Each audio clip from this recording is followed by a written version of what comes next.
し波を揃えてゆこうお互いを信じ合う五人の仲間ボルテス5に預けた命飛ぶぜ宇宙の果てまでもみんなの笑顔持ち帰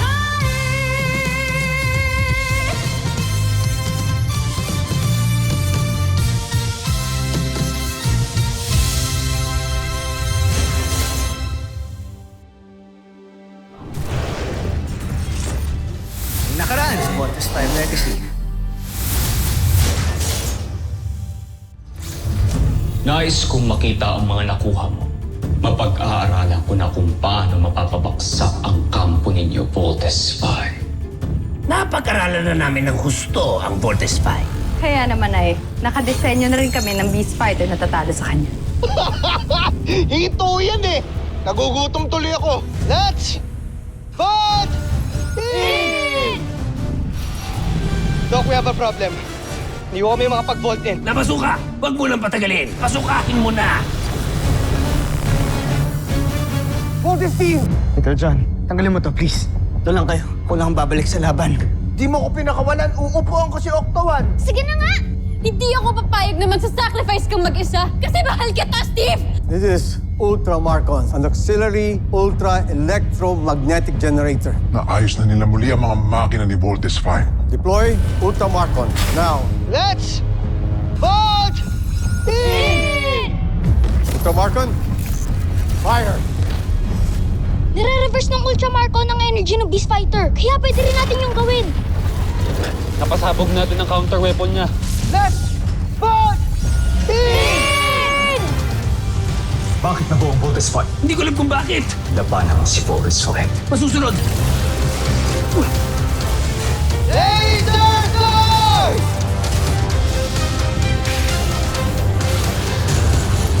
Team, dinner on me. Ulam, inihaw na hito. Hindi mo ko pwedeng mahalin. Kalimutan mo yung nararamdaman mo sa akin for your own sake. Oo, mahal kita. Bilang kaibigan. So huwag kang feeling. Kasi hindi ako isang tangang mafafall sa isang mayabang na tulad mo. Alam, may tao! Kuya! Kuya, gising! Nakapasok na pala siya sa kampo ng Voltes 5. At siguradong magtatagumpay siya sa kanyang misyon. Ako si John Armstrong. Nandito ko sa medical bay ng Camp Big Falcon. Anong gagawin niyo sa akin? Gusto lang namin makasigurado dahil minsan pinasok na kami dito ng mga kalaban. Yung tawag natin Bosenians. Let's do the bioscan.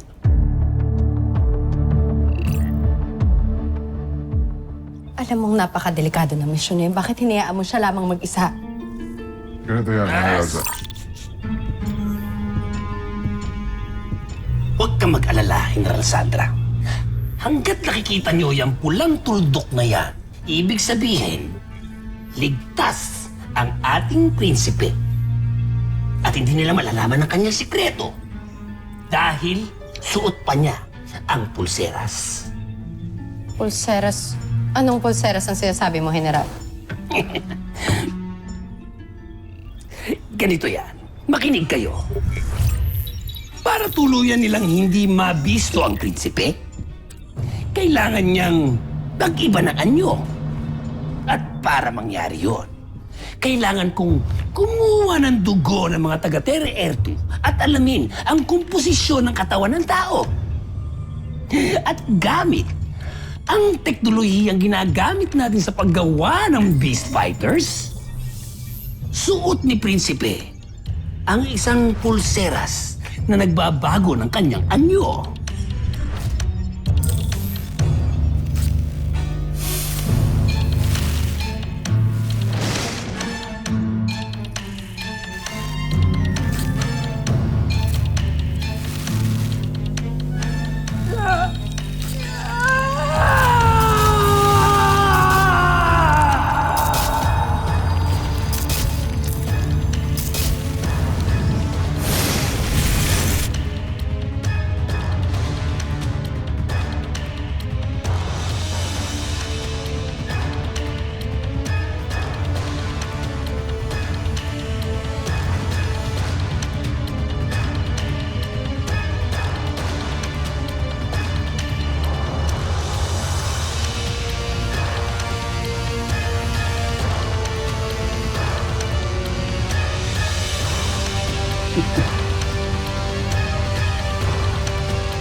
At sinong may gawa ng pulseras? Magaling! Napakahusay ng ginawa mo, General Zul. Huwag lang may mangyaring masama sa ating prinsipe. Dahil...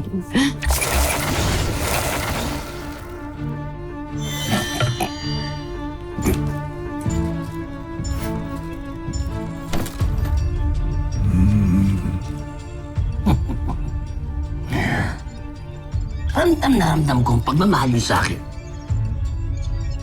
Magaling.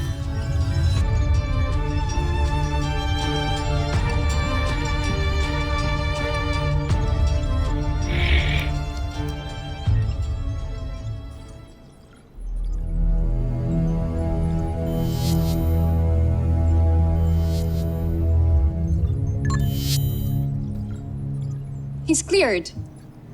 He's a human being. See? Kaya tama lang na tinulungan ko siya. Tama yun, best friend. Kapag may tao na kailangan ng tulong, kailangan natin tulungan. O, Iho. Gusto na bang pakiramdam mo yan? Maayos na ako. Kaya ko na siguro. Aalis na ako dito dahil ayoko pang storbohin kayong lahat. Maraming salamat sa inyong lahat. Lalo na sa'yo. Utang ko sa'yo ang buhay ko, Little John. Okay lang yun, kuya. You're very welcome po. O siya, sige. Hayaan natin siyang mapagbihesan. Let's go, let's go.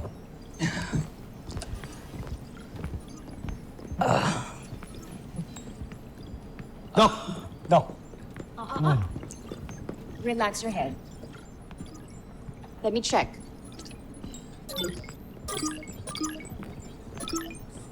He's fine. He's just probably tired from his ordeal. Siguro maayos kalagayan mo, Manuel. Siguro, magpahinga ka muna dito bago ka umalis. Dr. Smith, okay lang ho ba yun? Bakit dito pa? Pwede naman siyang ihatid sa ibang ospital sa mainland Eh, ospital lang din naman to Tama si Little John, Mark. Di naman siya kalaban eh.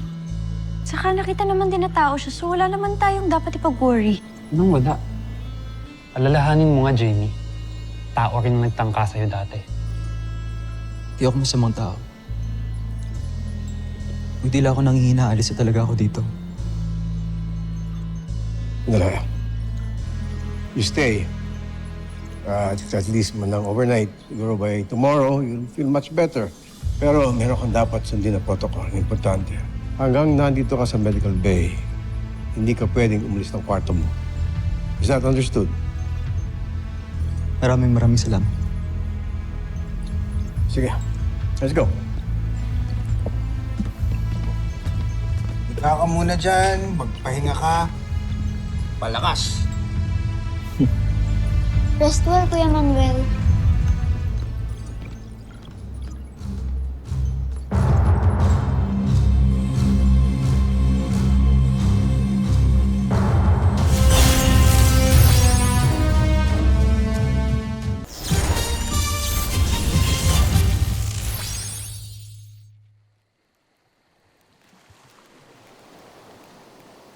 Buti pala pumayag yung security mo na iwan muna tayo. Manatin to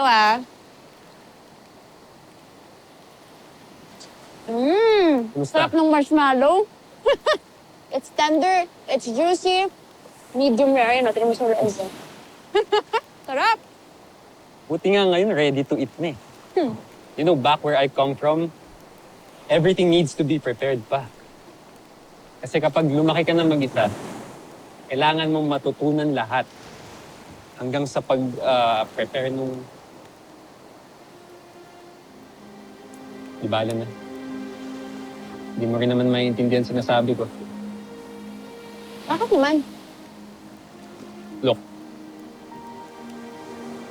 pinanganak ka na nasa iyo na lahat ng kailangan mo.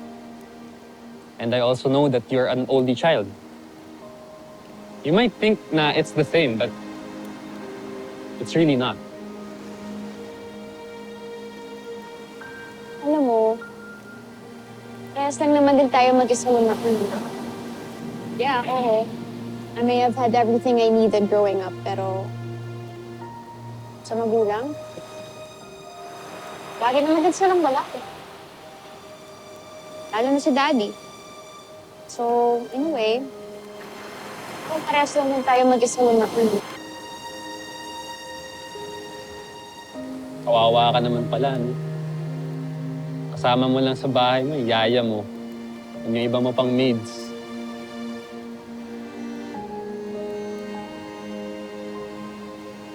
Jamie, sorry. Di lang kasi ako sanay makipag-usap. Wala kasi akong social skills.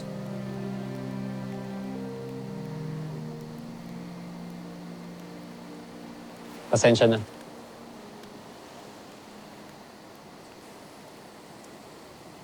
Jamie, believe me, I want this night to be meaningful. Very obviously, sira ako na.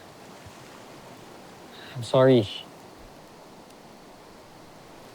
Pasensya na.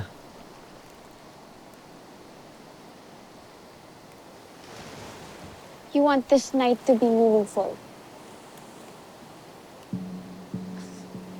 Mark, ano ba to? Ano bang ginagawa natin? Bakit ginagawa mo para sa akin to? Hindi naman pwede na palagi mo na lang ako iniiwasan pagdating sa ganito. Kailangan natin i-define kung bakit, what this is. We have to define what this is. Hindi naman pwede na palagi na lang ako nang kukula, palagi na lang ako nalilito. Ano ba, Mark? May gusto ka ba sa akin? Hindi pa ba obvious, Jamie? Hindi pa ba obvious na gusto kita? Pero wala naman ako ine-expect na sagot, okay? Gusto ko lang makita mo, gusto ko lang malaman mo kung ano yung totoong ako. Na hindi ako masamang tao. Alam ko naman na mabuti kong tao eh. I know that you have a good heart. I know that you're a good person. I know that you're a good friend. Pero, for now, that's all I can give. But I'm your friend.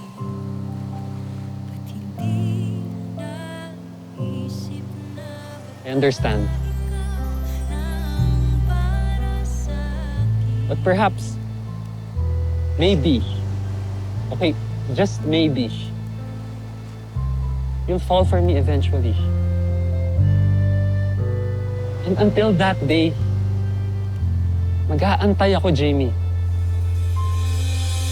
Ikaw sana ang nauna, sana'y sa'yo at di kanya.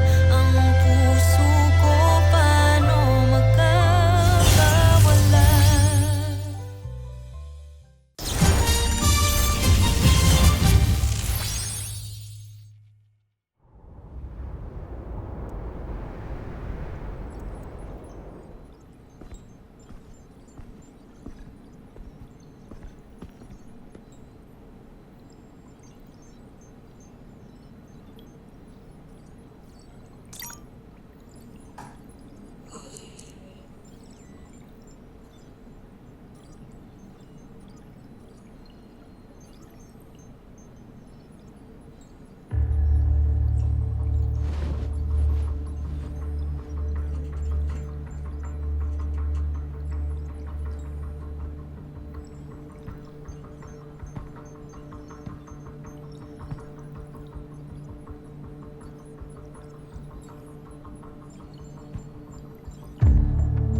Kay Manuel?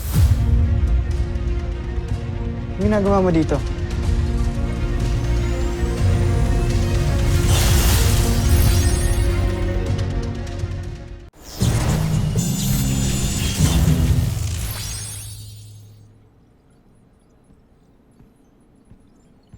ginagawa mo dito?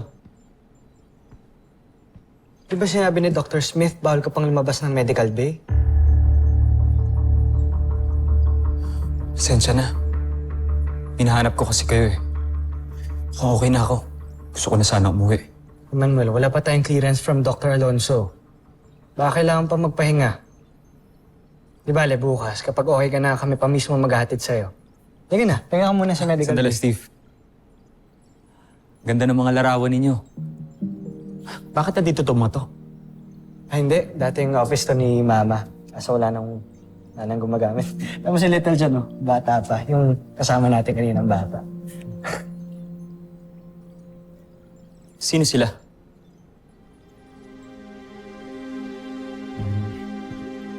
Mga magulang namin. Ito yung mama ko, Dr. Marian Armstrong. Papa namin, Dr. Ned Armstrong. Wala na si mama, na-aksidente siya nung... Eh, ang papa nyo?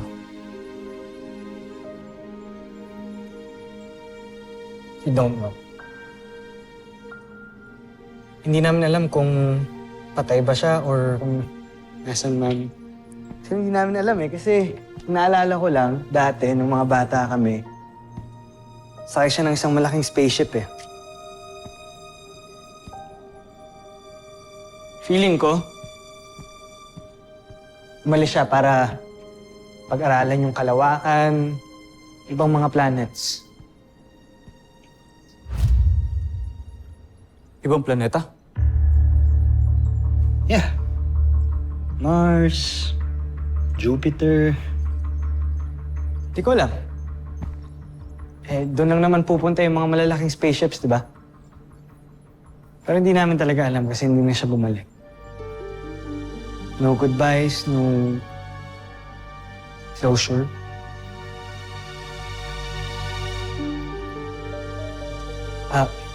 Tara. Balik tayo sa medical bay. Yung picture, balik mo lang doon kay Manuel. Bakit tila nakita ko na siya? Bakit pamilyar ang kanyang wangis? Nagkakilala na ba kami? Saan? Bakit hindi ko maalala?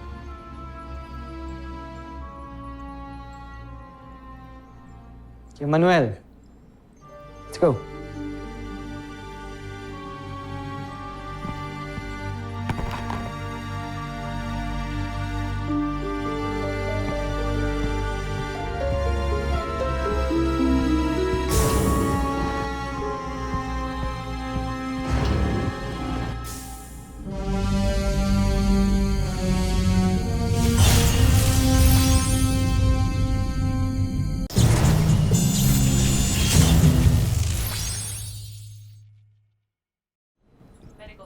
Buti pa kayo mga kapatid mo, no? Kahit pa paano, nakasama ninyo inyong mga magulang. Di kagaya ko. Ulila ka rin, no? Kagaya ng isa kong kaibigan dito. Lumaki ako sa akin, Chewie. Siya lang ang tanging nagmamalasakit sa akin. Iniwan ako ng aking ama. Buti na lamang at patay na siya. Kaya ng aking ina. Galit ka ba sa tatay mo? Walang rason para hindi magalit sa kanya. Ngunit pasensya na. Ayoko na muna magkwento sa'yo. Okay lang yun. May...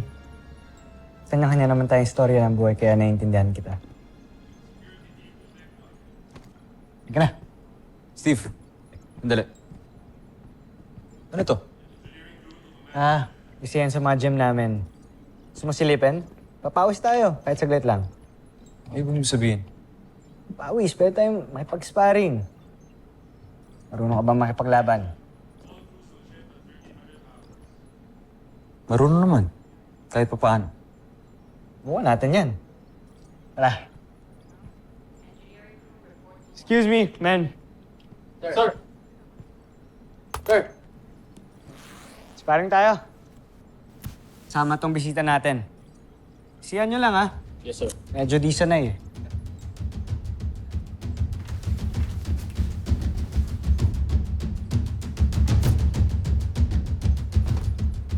Ready, Kuya Manuel? Sige.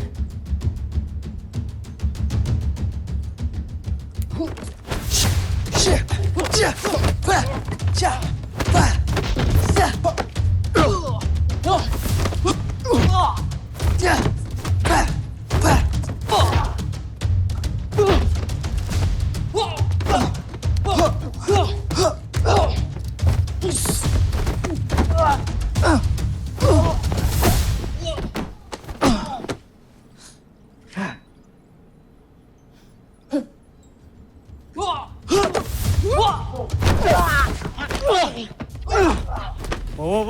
Kuya Manuel! Tama na! Awat! Awat! Chill.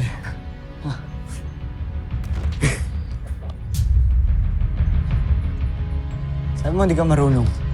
Alas kawawain mo na yung kasparing mo, eh. Niloko mo ata ako, eh. Magaling ka din naman, eh.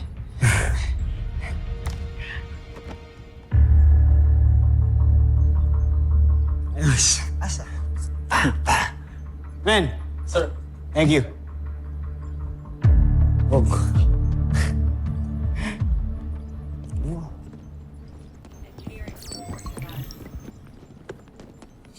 Go ahead and continue that.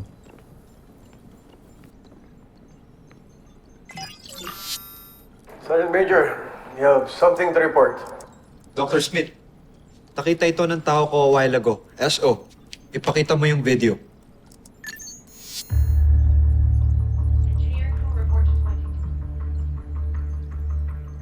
Hindi namin alam kung paano siya nakalabas ng medical bay dahil mukhang hindi nag-function ng CCTV, that's why pinapacheck right now. Pero base rito mukhang nagmamatsyag siya sa buong camp.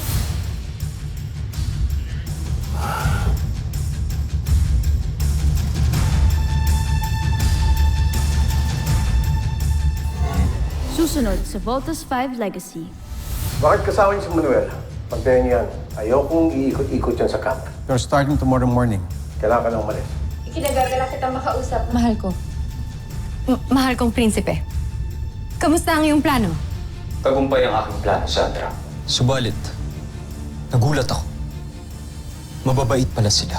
Huwag niyo sabihin, nagbabago ng tingin niyo sa kanila. Buti nandito kayo. Sakto, may good news ako. Umami na ako kay Jamie. Still looking for clues kung tao ba talaga o hindi yung bisita natin, Dr. Smith. I don't know. There is something about him that is not right. Honestly, ako rin po, Dr. Smith.